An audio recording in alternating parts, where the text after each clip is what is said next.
Subscribe करें और bell दबाएं ताकि कोई खबर रह न जाए।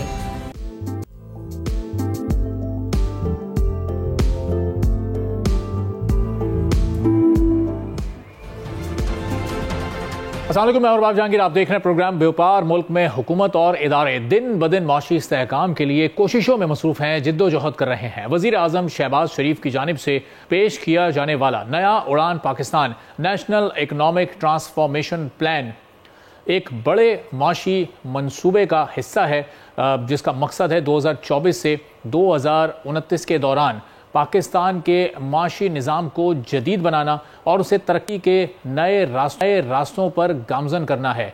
ये मंसूबा न सिर्फ मुल्क के अंदर माशी इस्तेहकाम और तरक्की को फ़रोग़ देगा, बल्कि बैरून मुल्क मुकीम पाकिस्तानियों के लिए सरमायाकारी के नए मौके पैदा करेगा, जो अपने वतन में सरमायाकारी करने पर गौर कर रहे हैं। इस मंसूबे की बुनियाद पर पाकिस्तान को मुख्तलिफ शोबों में तरक्की की नई राहें मिलेंगी, जैसे कि सनत है, तिजारत है, इंफ्रास्ट्रक्चर है और तवानाई है। तमाम शोबे इससे मुस्तहकम होंगे। इसका मकसद मुल्क की मजमूई मईशत को मुस्तहकम करना और इसे आलमी सतह पर मजीद नुमायां करना है। इसके अलावा कई और ऐसे इदारे भी इस मंसूबे से फ़ायदा उठा सकते हैं, क्योंकि उनकी तोसी और तरक्की में हुकूमत के इस मंसूबे की अहमियत है, जो सरमायाकारी को मजीद मुतारिक करने की कोशिश कर रहा है। यह मंसूबा न सिर्फ पाकिस्तान की मौजूदा मईशत को बेहतर बनाएगा, बल्कि इसे आलमी सतह पर मजीद ताकतवर बनाने के लिए नए मौके पैदा करेगा, जिसका फ़ायदा न सिर्फ मुल्क के शहरियों को बल्कि बैनुल-अक़वामी सतह पर सरमायाकारों को भी होगा। इससे मुताल्लिक आज से तकरीबन कोई 20 दिन पहले 11 दिसंबर को हमने अपने प्रोग्राम में इस पर जामे गुफ्तगू की थी और मुख्तलिफ हलकों की तवज्जो मबजूल कराने की इस जानिब कोशिश भी की थी और ये बताया था कि इसकी क्या तफसीलात होंगी,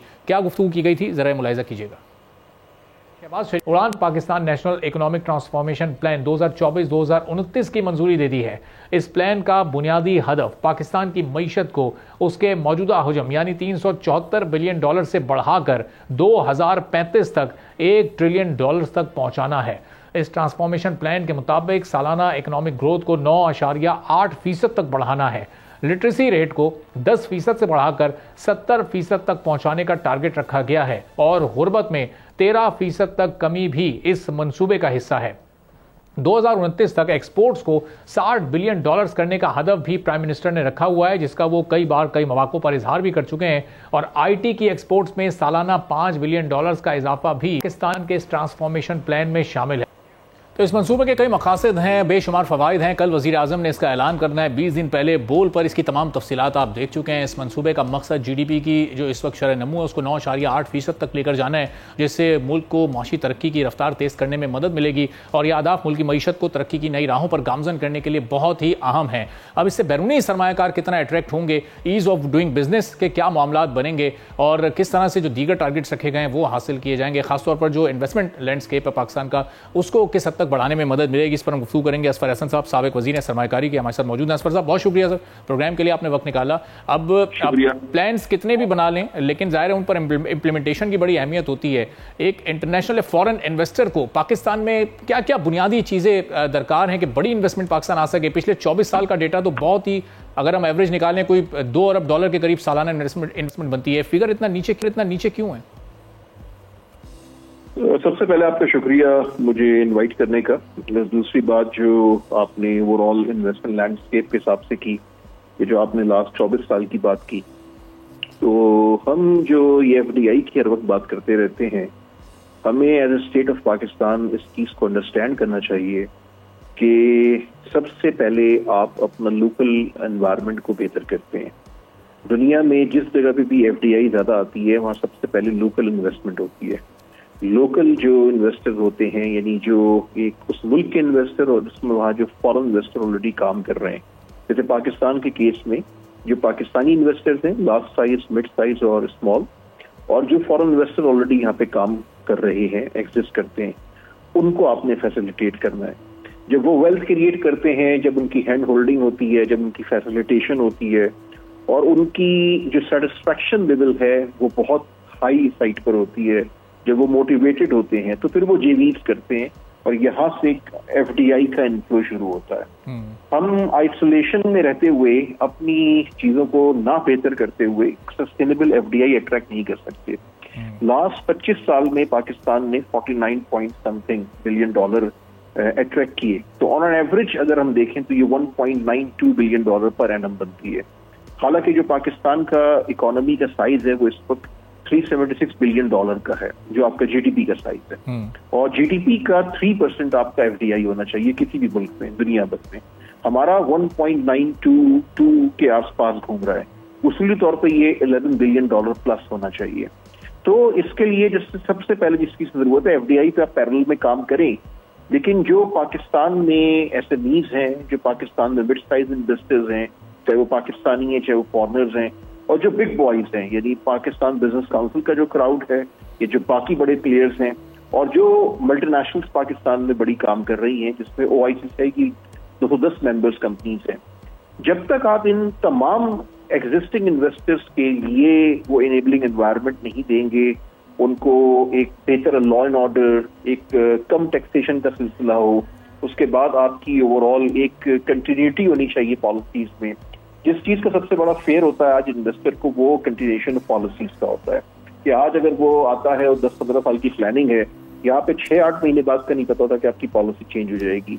तो सारे फैक्टर्स हैं जो मिल के एक लोकल बिजनेस एनवायरनमेंट को क्रिएट करते हैं। तो आपको सबसे पहले काम करना है अपनी लैंडस्केप के ऊपर, जो आपकी अपनी एग्जिस्टिंग सिलसिला है। जब वो सिलसिला सही होगा, यहाँ से चीजें बननी शुरू होंगी, आपकी एफडीआई खुद ब खुद आएगी। क्योंकि मैं आपको 2 नंबर्स देता हूँ जी।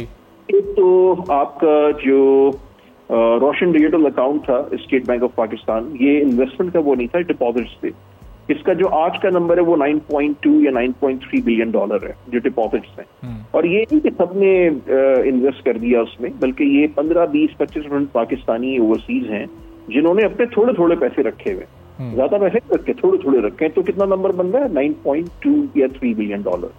अभी दुबई लीग आई थी 3 महीने पहले, उसमें जो आपका ऑफिशियल नंबर है वो 9.7 बिलियन डॉलर की इन्वेस्टमेंट पाकिस्तानियों ने की है। Pakistani are the 3rd biggest investors in the real estate of Dubai, जबकि अनऑफिशियल नंबर आपका 31 बिलियन डॉलर है। तो आप अनऑफिशियल को निकाल दें, अगर आप ऑफिशियल नंबर 9.7 लें और 9.3 आप आरडीए का लें, सिर्फ ये 2 मैं आपको केसेस बता रहा हूँ जिसकी टोटल वर्थ जो है वो 19 बिलियन डॉलर बनती है। ये थोड़े बहुत पाकिस्तानी है जिनके ये पैसे हैं। मैं आपको ऐसे 25 केसेस और बता सकता हूँ। इसका मतलब ये है कि आपका लोकल बहुत पोटेंशियल है, पैसा यहाँ पे बहुत है, आपकी कोई 60-70% इकोनॉमी अनडॉक्यूमेंटेड है। तो ये वो तमाम चीजें हैं जिसके लिए एक लॉन्ग टर्म स्ट्रैटेजी की जरूरत है। The problem in Pakistan is कि there is no long term strategy, there is no long term plan for the country. फिर हम इन्वेस्टमेंट की बात करते हैं, फिर हम इकोनॉमी की ओवरऑल बात करते हैं, फिर हम जो है वो एक्सपोर्ट्स की बात करते हैं, बाकी चीजों की बात करते हैं। तो एक तो कंट्री स्ट्रैटेजी मिसिंग है। और मैं किसी भी गवर्नमेंट की बात नहीं कर रहा, मैं तो स्टेट ऑफ पाकिस्तान की बात कर रहा हूँ। अगर आप लास्ट 50 साल निकाल के देख लें तो ये मैं 50 ईयर्स की हिस्ट्री बता रहा हूँ आपको जी। तो सबसे पहले आपको इस मुल्क का दुनिया की 5वीं बड़ी कंट्री आप हैं, तो आपका कोई 20 से 25 साल का मिनिमम 20-25 साल का प्लान होना चाहिए, जहां आप 10 से 12 साल की कंटिन्यूएशन ऑफ पॉलिसी की गारंटी दे सके। जब तक आप ये सिलसिला नहीं करेंगे, आपकी इन्वेस्टमेंट का सिलसिला अप्स एंड डाउन का शिकार रहेगा। आप कितनी भी मेहनत कर लें, फॉर एग्जाम्पल SIFC अच्छा काम कर रही है, अपने तौर पर बहुत एफर्ट कर रही है, फैसिलिटेशन दे रही है, बाकी कुछ लोग हैं, बाकी कुछ मिनिस्ट्रीज में इंडिविजुअल्स हैं, इदारे हैं जो काम कर रहे हैं, बहुत सारे और लोग हैं जो काम कर रहे हैं। लेकिन अगेन ये सिलसिला इस वजह से उस लेवल का फ्रूट नहीं दे रहा क्योंकि आपने फंडामेंटल्स को फिक्स नहीं किया है, आपने फाउंडेशन पे काम नहीं किया है। तो सबसे पहले आपने फाउंडेशन को सॉलिड करना है। कतई कलामी की बात है, जिस लॉन्ग टर्म पॉलिसी की आप बात कर रहे हैं फाउंडेशन को मजबूत करने की, अब SIFC की फॉर्मेशन के बाद कुछ इंटेंशन कुछ डिफरेंट आपको नजर आ रही है? क्योंकि पिछले 24-25 साल में हमें इस तरह का कोई प्लेटफॉर्म नजर नहीं आया। अच्छा, उसकी फॉर्मेशन के बाद हमने MOUs भी बहुत ज्यादा साइन होते देखे हैं, कोई हर महीने 2-3 MOUs साइन हो रहे होते हैं। आज़रबाईजान, मलेशिया, UAE, सऊदी और एक और लंबी लिस्ट है बहुत सारे ममालिक की जिनसे मुख्तलिफ सेक्टर्स के लिए MOUs साइन हो चुके हैं, लेकिन मामला MOU से आगे नहीं बढ़ पाता। देखिए, SIFC के बाद एक चीज कम अज कम जरूर अच्छी हुई है कि एक फोकस आपका आ गया है, रियलाइजेशन आपको हो गई है कि इन्वेस्टमेंट का पोटेंशियल बहुत है और उस पर रियल एफर्ट करनी है, क्योंकि SIFC के प्लेटफॉर्म पे सब लोग इकट्ठे होकर बैठ रहे हैं। अगर आप टेक्निकली देखें, जो बोर्ड ऑफ इन्वेस्टमेंट और SIFC में वाहिद डिफरेंस है वो मिलिट्री का ऑफिशियल रोल है। आइडियली तो ये होना चाहिए था कि मिलिट्री का ऑफिशियल रोल आप BOI के साथ कर देते, लेकिन SIFC का जो रोल है वो रोड ब्लॉक्स को रिमूव करना है, एक अपना मसल यूज करना है, फिर कुछ कंट्रीज आपके स्ट्रेटेजिक मैटर्स हैं वहां उसको चैनलाइज करना है। मैं ये समझता हूँ फैसिलिटेशन साइड पे लोग अच्छा काम कर रहे हैं, इसको फर्दर कोलैबोरेशन की जरूरत है, फर्दर एनहांसमेंट की जरूरत है। और साथ में इस मुल्क में पॉलिटिकल स्टेबिलिटी की जरूरत है जो मिसिंग है। और ये मैं आज की बात नहीं कर रहा अगेन, ये मैं आपको एक बहुत जमाने की बात कर रहा हूँ। यहाँ पे चीजें अप्स एंड डाउन का शिकार रहती हैं, तो ये पॉलिटिकल स्टेबल एनवायरनमेंट भी बहुत इंपॉर्टेंट होता है। जब आपके इन्वेस्टर्स आते हैं तो उनका एक फेयर होता है लॉन्ग टर्म पॉलिसी का, साथ साथ एक पॉलिटिकल स्टेबल एनवायरनमेट। तो ये जो एमओयूज का सिलसिला है, एमओयूज आज की दुनिया में कोई मैटर नहीं करते बिजनेस के अंदर, इनकी वैल्यू जीरो होती है। अच्छा। तो हमें थोड़ा सा अपना किबला काबा सही करने की जरूरत है। हमें लेवल की कॉम्पिटेंट टीम्स की जरूरत है डिफरेंट मिनिस्ट्रीज में, डिफरेंट डिवीजन्स के अंदर। जब तक ये कॉम्पिटेंट टीम्स एक लेवल पे आके काम नहीं करेंगी और यहाँ पे लोकल एनवायरनमेंट को सही नहीं करेंगी, उस वक्त तक मैं ये समझता हूँ कि एफडीआई आपकी आएगी जाएगी, लेकिन ये जो एक आपका एक्चुअल पोटेंशियल है आप उसकी तरफ नहीं जा सकेंगे। उसके लिए आपको सबसे पहले फाउंडेशन को सही करना होगा, और फाउंडेशन सही होगी सिर्फ और सिर्फ एग्जिस्टिंग बिजनेस एनवायरनमेंट को सही करके। एफडीआई खुद फॉलो करेगी 1.5-2 साल बाद, ऑटोमेटिकली फॉलो करेगी। यहाँ मैं समझता हूँ कि इतना पोटेंशियल है, मैं जितना क्लोजली काम कर रहा हूँ इस सिस्टम के अंदर इन द सराउंडिंग रीजन्स, मेरा ये ईमान है और ये बहुत जिम्मेदारी से मैं आपके व्यूअर्स पे बता रहा हूँ कि ये इतना पोटेंशियल है बियॉन्ड लिप सर्विस कि अगर आप 1.5-2 साल में अपनी डायरेक्शन को सही कर लें, पाकिस्तान को कोई रोक नहीं सकता आगे जाने से। मैंने आपको सिर्फ 2 नंबर्स जो आरडीए और दुबई लीक्स के बताए, ये $19 बिलियन बनता है, ऐसे 25-50 चीजें और हैं। मतलब ये जो 2 फिगर्स आप बता रहे हैं, इसका मतलब कि जो लोकल इन्वेस्टर है उसका कॉन्फिडेंस इस वक्त बहुत शेकी है। अब ये उसका ट्रस्ट कैसे बहाल होगा, जो पैसा वो बाहर इन्वेस्ट कर चुका है, कि वो पैसा कम से कम यहाँ लाए, या जो मुल्क में ही उसके पास पैसा है वही वो कम से कम मुल्क में लगा दे, तो हालात बड़े बेहतर हो सकते हैं। लेकिन ये सोच लोकल इन्वेस्टर में कैसे पैदा होगी? देखिए, ये सोच सिर्फ उस वक्त पैदा होगी जब आप उसको रियल मायनों में फैसिलिटेट करेंगे, कॉस्ट ऑफ डूइंग बिजनेस को आप नीचे लेकर आएंगे, आप उसको गारंटी करेंगे कि जिस इंडस्ट्री में वो काम कर रहा है वहां पे 10 से 12 साल की कंटिन्यूएशन मिलेगी। देखिए, अगर मुझे पता है ना कि मेरे 100 रुपीज खर्च होने, तो मुझे आज पता होना चाहिए मेरे 100 रुपीज खर्च होने। ये ना हो कि मैं सारी वर्किंग 80 रुपीज पे करूं और कल आप उसको 100 रुपीज पे कर दें। अगर मुझे पता है कि 100 के 120 रुपीज खर्च होंगे, मैं सारी प्लानिंग अगले 10 साल की उस अंदाज में करूंगा। ये वो चीज है, ये वो फैक्टर है जहां पर आपको कॉन्फिडेंस जो है वो बिल्ड करना है, ट्रस्ट डेफिसिट को आपने खत्म करना, नंबर 1। नंबर 2, हमें ये चाहिए, चाहे वो SIFC हो, चाहे वो डिफरेंट मिनिस्ट्रीज हो, या हमारी पाकिस्तान बिजनेस काउंसिल है, वो ICCI है, बाकी इदारे हैं, ये सब अपने तौर पे बहुत एफर्ट कर रहे हैं और अच्छा काम करने की कोशिश कर रहे हैं और कर भी रहे हैं। इनको चाहिए कि सराउंडिंग रीजन्स में जो कंट्रीज जिन्होंने ग्रो किया है पिछले 8-10 साल में, 5-6 साल में, 12-15 साल में, उनको स्टडी करें कि वहां पे उन्होंने कौन कौन सी पॉलिसीज अडॉप्ट की। हमारे यहाँ एक सबसे बड़ा मसला, जब मैं भी गवर्नमेंट में था और उससे पहले भी मैंने देखा और आज भी होता है, कि आप गवर्नमेंट में जब कोई मिनिस्टर आता है तो वो समझती है वो अकेलेकुल है। Basically it's a collaborative world. Collaborate आपने करना है, आपने लर्न करना है दूसरों की स्टडीज से, और आपने वो तमाम चीजें इंप्लीमेंट करनी है। कोई अगर ये समझता है उसको सब कुछ आता है, मेरा 30 साल का एक्सपीरियंस है, मेरा 25 साल का एक्सपीरियंस, इस तरह से चीजें नहीं होती है। फिर इसी तरह से जो पब्लिक सेक्टर है उसके अंदर प्राइवेट सेक्टर के प्रैक्टिशनर्स को लाने की जरूरत है मार्केट सैलरीज पे। आपका एक HR पॉलिसी की जरूरत है मिनिस्ट्रीज के अंदर, ताकि आप इनकी सैलरीज को अपग्रेड करें। ये तनकीद जब होती है कि ब्यूरोक्रेसी को आप ज्यादा पैसे दे रहे हैं, इनकी तनख्वाहें बढ़ा रहे हैं, वो भी इंसान है, क्योंकि जो पब्लिक सेक्टर में सैलरी स्ट्रक्चर है वो बहुत नीचे की साइड पर है। जब तक आप कॉम्पिटेंट टीम्स डेवलप नहीं करेंगे, और कॉम्पिटेंट टीम्स के लिए आपको पैसा खर्च करना पड़ेगा, तो ये पूरी जो बुनियादी इस्लाहात होनी है, जो रिफॉर्म प्रोग्राम है, ये आप इसको इम्प्लीमेंट करना है, पहले इनिशिएट करना है, फिर आपने इसको इम्प्लीमेंट करना है। आपको 1.5 से 2 साल का टाइम चाहिए, आप इस मुल्क की पूरी डायरेक्शन इन्वेस्टमेंट के हिसाब से सही कर सकते हैं। इसमें अगेन जो पॉलिटिकल स्टेक होल्डर्स हैं और जो बाकी रेलेवेंट स्टेक होल्डर्स हैं, वो एक पेज पे बैठे हों, एक नेशनल कंसेंसस डेवलप करें, और फिर उसके बाद एक ऐसा चार्टर ऑफ इकोनॉमी लेकर आए, चार्टर ऑफ बिजनेस लेकर आए, कि जिसमें किसी गवर्नमेंट के आने जाने से या किसी मिनिस्टर के आने जाने से कोई फर्क ना पड़े। पॉलिसी की कंटिन्यूएशन एक होनी चाहिए। हमारी नेबरिंग कंट्री में अभी डॉक्टर मनमोहन सिंह की डेथ हुई है। He was actually the architect of modern economy of India. तो उनको अगर देखें 1991 तक वो हमसे बहुत पीछे थे। उनकी इकोनॉमी, उनकी ओवरऑल GDP, उनकी कॉर्पोरेशन, क्या हुआ 33 साल में कि वो सब कुछ चेंज हो गया। उन्होंने बुनियादी इस्लाहात की। उसके बाद अच्छी चीज क्या थी कि उनके जाने के बाद जो भी अगली पार्टी आई, जो भी अगले लोग आते रहे, उन्होंने उसको कंटिन्यूएशन में इम्प्लीमेंट किया। उन्होंने कंटिन्यूएशन ऑफ पॉलिसीज को मेंटेन किया। हमारे यहाँ एक गवर्नमेंट के अंदर अगर एक मिनिस्टर तब्दील होता है, आपकी पूरी पॉलिसी चेंज हो जाती है। तो ये वो चीजें हैं जो कोई रॉकेट साइंस नहीं है, सबको सबका पता है, लेकिन इसमें एक्शन की जरूरत है, इसमें एक विल की जरूरत है, इसमें एक कोलैबोरेशन की जरूरत है, इसमें पॉलिटिकल एनवायरनमेंट को स्टेबल करने की जरूरत है, और इसमें जो पूरा फोकस 90% है वो आपकी एग्जिस्टिंग यानी फॉरेन और पाकिस्तानी इन्वेस्टर्स जो ऑलरेडी यहाँ काम कर रहे हैं उनको मुकम्मल तौर पे सेटिस्फाई करना, उनको मुकम्मल तौर पे खुश करना, एक गवर्नेंस मॉडल के अंदर रहते हुए, और उनके लिए एक ऐसे एनवायरमेंट करना कि वहां पे वो वेल्थ क्रिएट कर सके। जिस दिन ये खुश होंगे आप देखेंगे कि मल्टीप्लाई आपकी होना शुरू होगी एफडीआई को। पाकिस्तान को कोई रोक नहीं सकता, पाकिस्तान इतनी इंपॉर्टेंट कंट्री है, पाकिस्तान का इतना पोटेंशियल है। जो गलती है वो हमारे अपने घर पे है, चाहे हम सऊदी अरब की बात करें, चाहे हम चाइना की बात करें, चाहे हम कतर की बात करें, चाहे हम यूएई की बात करें, चाहे हम किसी और कंट्री की बात करें। हर कंट्री से आपको पैसे भी आएंगे, आपका टू वे ट्रैफिक होगा, लेकिन उसके लिए सबसे पहले अपने घर को आपको सीधा करना होगा। ठीक है, चलिए बहुत बहुत शुक्रिया असफर हसन साहब, साबिक वजीर सरमाया मौजूद थे। Cost of doing business, ease of doing business वो इशूज़ हैं कि जिनको सॉर्ट आउट कर लिया जाएगा ट्रांसफॉर्मेशन प्लान के जरिए तो बहुत हद तक एफडीआई में भी पाकिस्तान में इजाफा हो सकता है। एक ब्रेक लेते हैं, ब्रेक के बाद वापस आएंगे, एक और अहम मौजू पर बात करेंगे।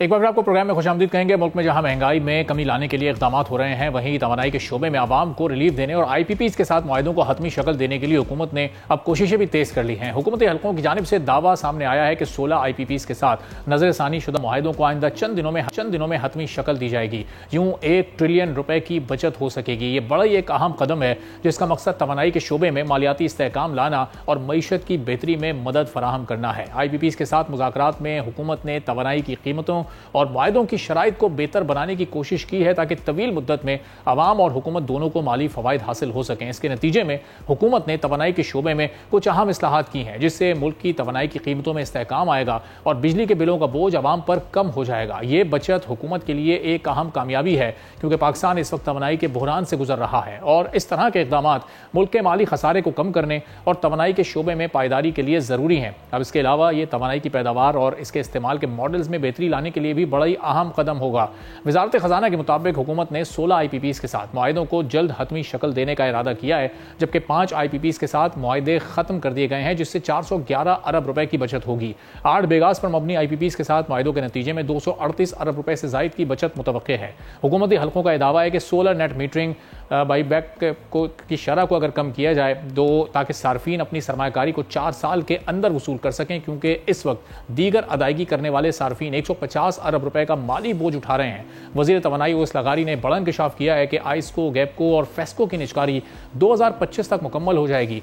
नेपरा की जानिब से मंजूर की जाने वाली तरमीम को भी वापस ले लिया जाएगा और रेगुलेटरी अथॉरिटी में इस्लाहात भी मुतारिफ करवाई जाएंगी। अब ये इक़दाम किस हद तक हमारे जो बिजली का शोबा है उसको तक़वियत पहुँचाएंगे, इस पर हम गुफ्तगू करेंगे। हमारे डॉक्टर गुलफराज अहमद साहब, फॉर्मर सेक्रेटरी हैं ministry of petroleum and natural gas के। बहुत शुक्रिया गुलफराज साहब, प्रोग्राम के लिए आपने वक्त निकाला।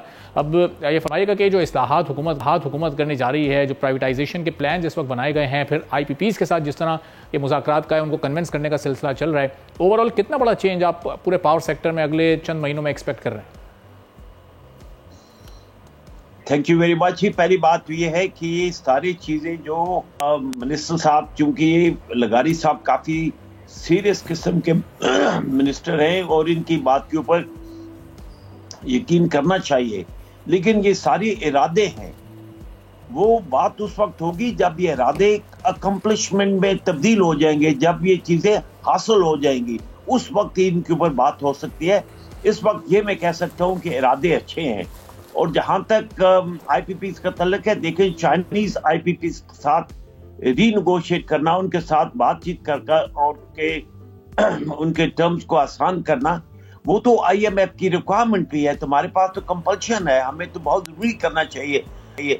इस वक्त चाइनीज IPPs का साथ तो कोई बातचीत नहीं शुरू हुई है, हालांकि यही हुकूमत बरस इक़्तिदार थी जिस वक्त चाइनीज IPP लगे थे और ये चीज जो उन्हें उस वक्त करनी चाहिए थी, अब वो IMF की कहने के ऊपर करनी पड़ रही है। बहरहाल जब कभी हो तो चाइनीज के मंसूबों में भी बहुत खातरखा कमी आने की जरूरत है, क्योंकि ज्यादातर इस वक्त पाकिस्तान की मैशत के ऊपर बोझ है वो कैपेसिटी पेमेंट का है। चाहे बिजली इस्तेमाल करें ना करें, कैपेसिटी पेमेंट की वजह से पाकिस्तान की इकोनॉमी दबी जा रही है, जिसकी वजह से IMF ने यह हिदायत की है कि चाइनीज के साथ आप रीनेगोशिएट करें। सही। और गुलफाज साहब, ये जो कुछ इस वक्त जो जनरेशन कंपनीज हैं या डिस्ट्रीब्यूशन कंपनीज हैं, अगर उनके साथ उनको प्राइवेटाइज किया जाता है तो ये फैक्टर कितना एक कीमत में कमी लेकर आ सकता है, या फिर इस वक्त जो पूरा फोकस है वो इस वक्त IPPs के साथ रीनेगोशिएशन पर ही रहना चाहिए? नहीं, जहां तक तो डिस्ट्रीब्यूशन कंपनी का तल्लुक है, अगर उन कंपनियों को जो फाल कंपनियां हैं जो आसानी से प्राइवेटाइज हो सकती हैं, उनसे आगाज करना चाहिए। ये जो 3 कंपनियां आपने बताई है, फैसलाबाद, इस्लामाबाद और गुजरांवाला, ये तीनों कंपनियों को जल्दी प्राइवेटाइज कर देना चाहिए ताकि मजीद इनके अंदर प्राइवेट सेक्टर में जाते हुए इसके अंदर मजीद एफिशिएंसी बढ़े। लेकिन जहां तक तो डिस्ट्रीब्यूशन कंपनियों की प्राइवेटाइजेशन का तल्लुक है, मैं पिछले 30-40 साल से इसी बात के ऊपर, मौजू के ऊपर बात करता हूँ, और अक्सर यही होता है कि नया प्रोग्राम बनता है कोई और उसके ऊपर थोड़ी सी उम्मीद लग जाती है, लेकिन फिर वो वक्त गुजर जाता है और डिस्ट्रीब्यूशन कंपनी वो पब्लिक सेक्टर में रह जाती है। लेकिन अभी अगर कोई, जैसे मैंने कहा कि मिनिस्टर लगारी इज ए सीरियस पर्सन, अगर कोई ये सीरियस अंडरटेकिंग करना चाह रहे हैं और 3 डिस्ट्रीब्यूशन कंपनियों को ये प्राइवेटाइज करना चाह रहे हैं, तो फिर उम्मीद की जा सकती है। ये सारी चीजें उम्मीद पर हैं, अकम्पलिशमेंट अभी नहीं है। सही। लेकिन अब गुलफाज साहब, ये जो इस वक्त कैपेसिटी पेमेंट्स का इशू है, इससे तो बड़ी अच्छी अवेयरनेस सबकी हो गई है, सब इसको हल भी करना चाह रहे हैं इस मसले को, लेकिन जो T&D लॉसेज हैं जो पिछले साल के मुकाबले में इस साल बढ़े हैं, 660 अरब से ज़्यादा उनका ये फिगर सामने आया है, इस पर कोई इस वक्त कोई ऐसा गौर, कोई इस्लाहात, कोई इस तरह का काम नहीं हो रहा कि कम से कम ये इन लॉसेज को इस साल कम होना चाहिए था, जो हुकूमत की संजीदगी थी पावर सेक्टर के लिए, लेकिन हुआ बिल्कुल इसके ऑपोजिट है। देखिए जी, जहां तक लॉसेस का तल्लुक है, ग्रिड के लॉसेस का तल्लुक है, मुझे हैरत होती है कि जिस वक्त ये गवर्नमेंट चाइनीज के साथ नेगोशिएट कर रही थी पावर सेक्टर में इन्वेस्टमेंट में, तो उसमें सिर्फ फरिस्त होना चाहिए था ग्रिड की एफिशिएंसी को बढ़ाने के लिए, ग्रिड को मॉडर्नाइज करने के लिए, और ये लॉसेस को हमारे लॉसेस कई तरह के हैं। एक लॉसेस जो है वो ट्रांसमिशन लॉसेस हैं, दूसरे जो है वो डिस्ट्रीब्यूशन लॉसेस हैं, तीसरे जो लॉसेस हैं वो हमारी पावर थेफ्ट है, और चौथे लॉसेस वो हैं जो लोग बिजली इस्तेमाल करते हैं लेकिन पेमेंट नहीं करते। तो मेरे ख्याल में ये गवर्नेंस इशू है। ये इस असना में जब हुकूमत के ऊपर भी और अवाम के ऊपर भी इतना ज्यादा बिजली का बोझ पड़ रहा था, इस दौरान में ये लॉसेस बढ़ने नहीं चाहिए थे, क्योंकि अगर वो लॉस बढ़े तो इसका मतलब है कोई कंट्रोल कम हो रहा है। सही। लेकिन सर, इसमें रिकवरी वाला भी अगर फैक्टर ऐड किया जाए, पिछले साल हमने रिकवरी को 92-93%, 94% होते देखी थी, इस साल रिकवरी का फिगर बढ़ना चाहिए था, 100 के करीब आना चाहिए था, लेकिन वो गिर गया है कोई 1-2%।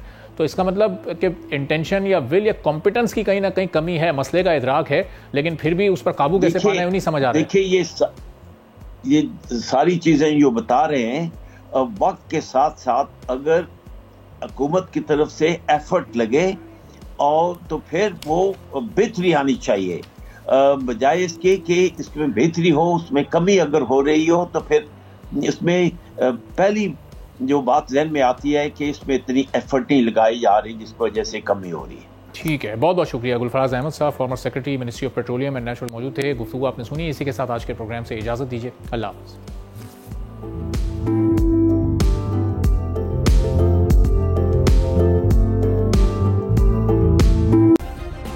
सब्सक्राइब करें और बेल दबाएं ताकि कोई खबर रह न जाए।